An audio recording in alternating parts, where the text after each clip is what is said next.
Mau beli iPhone di tahun 2026, pertimbangin 4 model iPhone ini aja guys. Buat yang lainnya kamu tinggal skip aja karena menurut aku agak kurang worth it ya. Nah di video kali ini kita akan ngebahas 4 model iPhone, 3 iPhone base model dan 1 varian Pro modelnya. Menurut aku ini worth it banget ya buat kamu beli di tahun 2026 ini. Yuk kita bahas.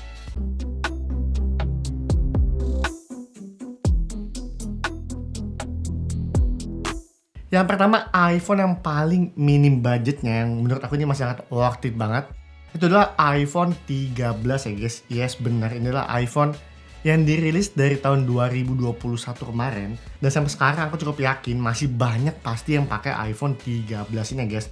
Yang masih bertahan karena masih ogah juga buat upgrade. Dia pakai juga masih sangat nyaman dari segi performance, baterai, no issue. Jadi buat teman-teman yang punya budget 6-7 juta, ini sih udah pilihan yang paling tepat ya guys.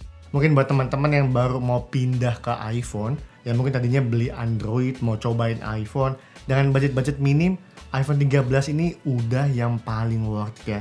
Nah gimana dengan dukungan buat update iOS-nya?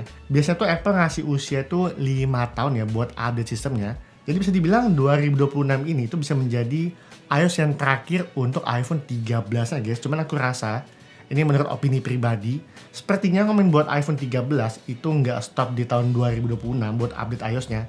Cuma menurut aku akan stop di tahun 2027 ya guys.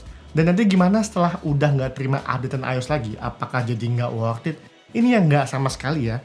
iPhone 13 ini masih tetap worth it berpemakaian daily. Menurut aku kalau teman-teman beli di tahun 2026, itu masih sampai 3 tahun lagi ya guys. Paling teman-teman hanya pertimbangin di bagian baterainya aja. Karena kalau teman-teman beli saat ini atau mungkin beli bekas yang baterai health-nya udah mendekati 80%, ya teman-teman kalau udah rusak baterainya, kalian tinggal ganti baterai baru aja guys.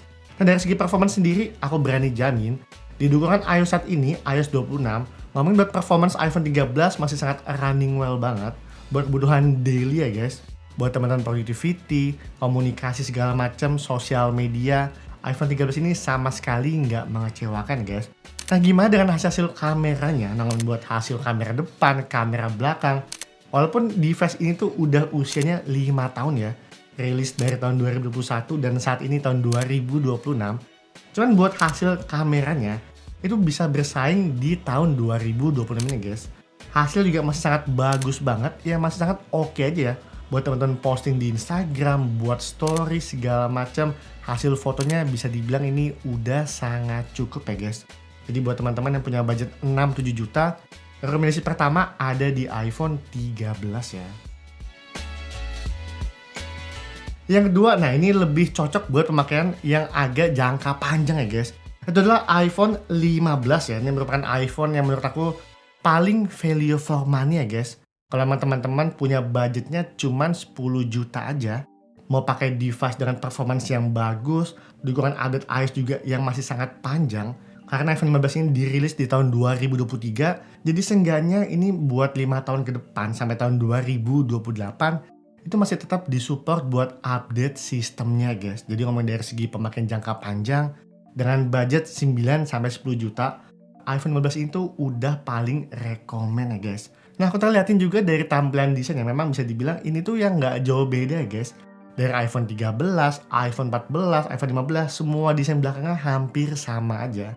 Cuman at least, kalau di bagian tampilan displaynya, iPhone 15 itu udah dapat refresh yang cukup banget ya. Menggunakan Dynamic Island, dan bezel juga lebih tipis.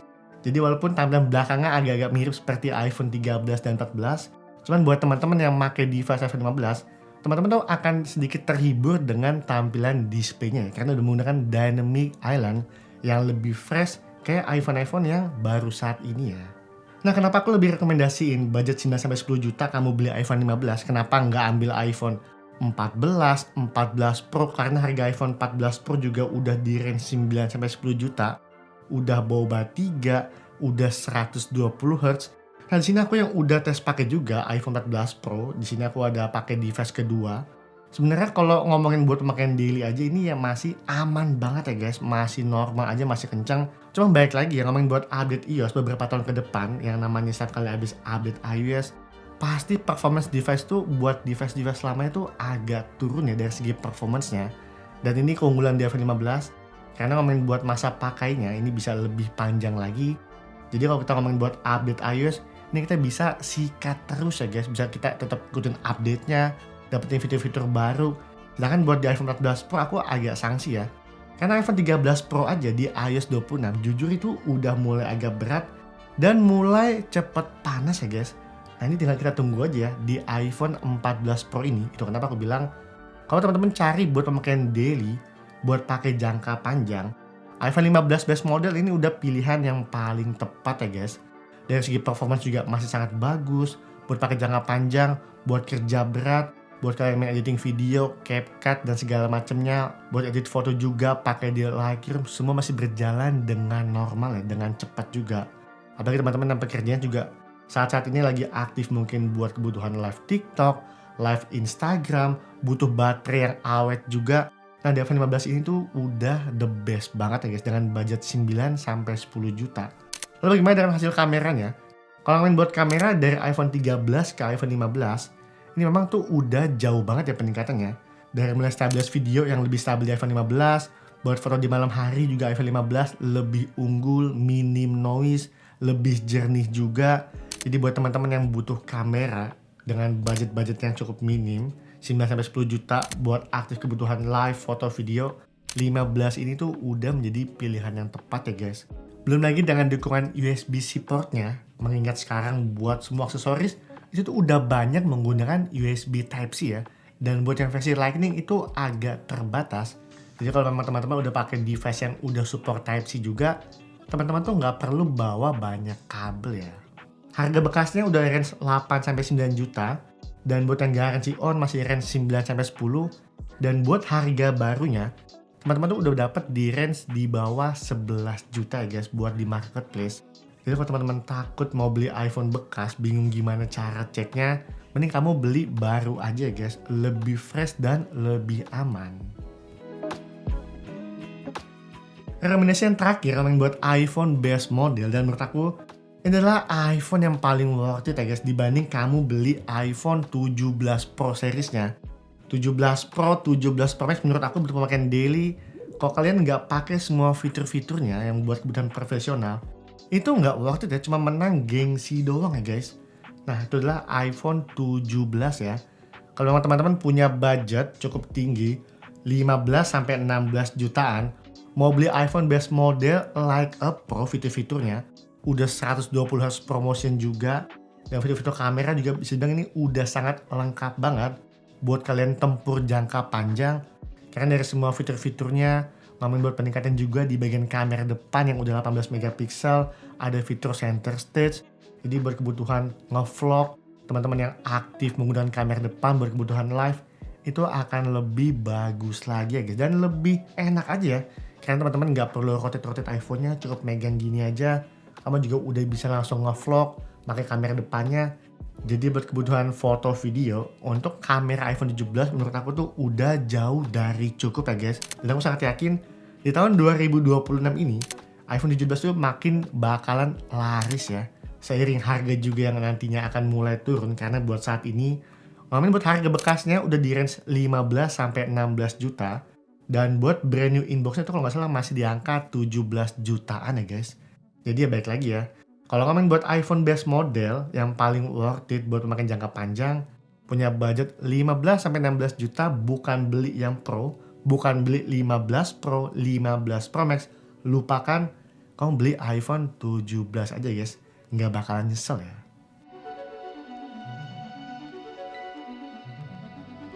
Yang terakhir, rekomendasi buat iPhone Pro modelnya, aku cuma rekomendasiin satu seri aja guys, itu adalah iPhone 16 Pro dan iPhone 16 Pro Max. Kenapa nggak beli 14 Pro? Kenapa nggak beli 15 Pro? Sini aku jelasin ya. Aku yang udah tes pakai juga iPhone 15 Pro kemarin, jujur sebenarnya itu no issue ya guys. Buat pemakaian jangka panjang juga masih sangat worth it, masih oke-oke aja. Cuman kalau ngomongin buat isu panasnya, walaupun memang ini nggak kejadian di semua device, tapi mostly iPhone 15 Pro dan 15 Pro Max itu tuh mudah panas ya guys. Dan teman-teman bayangin aja ya, buat pemakaian jangka panjang ke depannya, akan semakin banyak update iOS. Dan kalau teman-teman update iOS terus, device kalian makin panas, itu udah ganggu keseluruhan performance yang ada di iPhone-nya ya. Mesin cepat panas tentunya akan ngaruh juga ke baterai life, dan kalau mesin udah overheat akan ngaruh juga ke performance display-nya ya. Performance untuk promosinya bakalan cepat turun ya rate-nya. Ya walaupun memang kalau kita liatin harganya 15 Pro dan 15 Pro Max udah sangat menggiurkan banget ya. 15 Pro udah di range 13 jutaan, dan 15 Pro Max udah di range 14 jutaan. Jadi memang ini cukup worth it, tapi buat aku pribadi, untuk pemakaian di tahun 2026 ini, kalau ditanya iPhone versi Pro model, aku akan pilih iPhone 16 Pro dan 16 Pro Max-nya ya. Ya teman-teman tinggal balik lagi sesuai dengan kebutuhan ya guys. Karena kalau iPhone 16 Pro kita compare dengan iPhone 17, itu harganya tuh sama ya. Untuk yang kapasitas 256GB, itu sama-sama di range angka 17 jutaan ya guys. Ya tinggal teman-teman lagi aja ya, balikin ke kalian semua, lebih pilih untuk fitur-fitur Pro di bagian videonya, 120 fps, Apple Pro RAW, Lock, ProRes, atau juga teman-teman mungkin lebih ke gengsi, karena kalau udah pakai Boba 3 tuh kesannya kayak gimana gitu ya. Sedangkan buat yang iPhone kayak cuman dual lens itu kayak agak, ya mungkin di tempat-tempat tongkrongan tuh kayak agak nggak begitu kelihatan. Cuman buat yang kalau udah pakai Boba 3 tuh kesannya kayak gimana banget. Sebenarnya ini balik lagi ke kebutuhan kalian semua ya guys. Cuma kalau teman-teman beli iPhone versi Pro model, ambil yang 16 Pro atau 16 Pro Max, teman-teman nggak bakal nyesel. Karena ngomongin dari segi untuk dukungan chipsetnya, itu udah menggunakan thermal design yang baru ya guys. Jadi kalau kita bandingkan dengan iPhone 15 Pro Max-nya, untuk ketahanan panasnya sendiri itu jauh lebih better di iPhone 16 Pro Max ini ya guys. Walaupun desainnya hampir sama seperti 15 Pro Max, kayak kesannya nggak ada yang beda ya. Kecuali dengan warna yang baru ini di set titanium.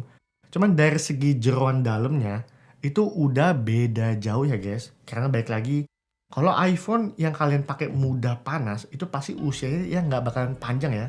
Dan nggak enak aja ya, buat main game sedikit cepet panas, buka kamera aja cepet panas, jadi kayak pakai iPhone tuh jadi serba nggak enak banget ya guys.